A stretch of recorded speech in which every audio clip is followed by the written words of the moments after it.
I was in Indiana, born in Indiana, Gary, Indiana, so I'm a Hoosier hotshot.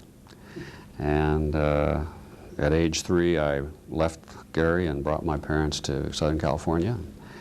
Went to school there in various places, and wound up in Pomona, California, where I went to high school, junior college, then went into the service for Air Force for about 4 years, and then went to UCLA. I came to Fairchild as the result of losing an awful lot of sales to them when I was at Raytheon. I was selling the world's finest germanium alloy transistors, and for $5 a piece.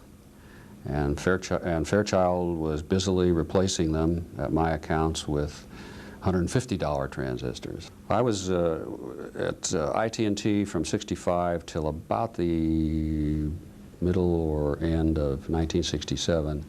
And at that time, Bob Noyce called me on the phone and said, we're thinking of starting a little company here, and I was wondering if you'd be interested in coming back to help us. And I thought about it for about a microsecond and said I certainly would. After leaving Intel, we thought we were rich, so for a while I went into consulting. One of my clients was Applied Materials. Mike McNeely who was the founder of Applied Materials, had asked me to come in and help him with their market. My goal in coming to Applied was to begin to make Applied focus on the needs of the marketplace.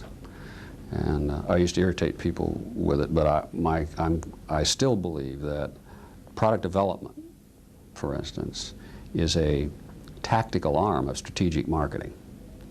It isn't a separate entity that goes away and builds stuff. If there's no market for it, you shouldn't be screwing around with it. My view of business in this high technology industry is that it should be really directed toward positioning yourself in front of the customer in such a way that he can't see around you, so that he really has to focus on what you're trying to do for him. Most people say, what do you want? And I try to say that, but I also say one more thing. I say, why do you want it? When someone tells you what they want, they don't tell you what their problem is. They tell you what they think the answer is. What I want to know is what's their problem, because maybe I can come at it from another way. I don't consider myself an entrepreneur. I don't start anything from scratch. I'd rather get a look at it and then make it grow. Get it into the market, make it grow. And so the Novellus was a perfect situation for me because the system didn't work well, but when it worked, it was gorgeous, and it made beautiful wafers. Up until then, everybody was vertically integrated. I mean, you made everything.